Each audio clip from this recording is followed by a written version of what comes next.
Psikologi sosial adalah ilmu yang mempelajari bagaimana pikiran, perasaan, perilaku individu dipengaruhi oleh kehadiran orang lain, baik secara nyata ataupun khayalan.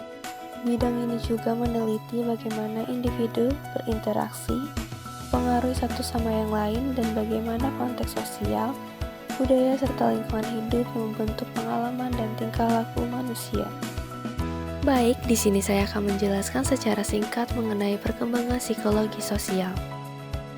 Sejarah perkembangan dimulai dengan akar pemikiran dari filsuf Yunani, namun sebagai ilmu formal, ia berkembang dari awal abad ke-20 dengan tokoh penting seperti Kurt Lewin yang dianggap sebagai bapak psikologi sosial yang menekankan pentingnya interaksi individu dan lingkungan.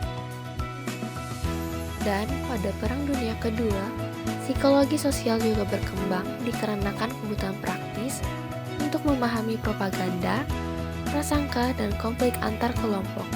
Serta pada pasca Perang Dunia Kedua, psikologi sosial berkembang pesat, melahirkan teori dan eksperimen penting, serta semakin berguna dalam berbagai aspek kehidupan manusia. Berikut beberapa tokoh penting dalam psikologi sosial.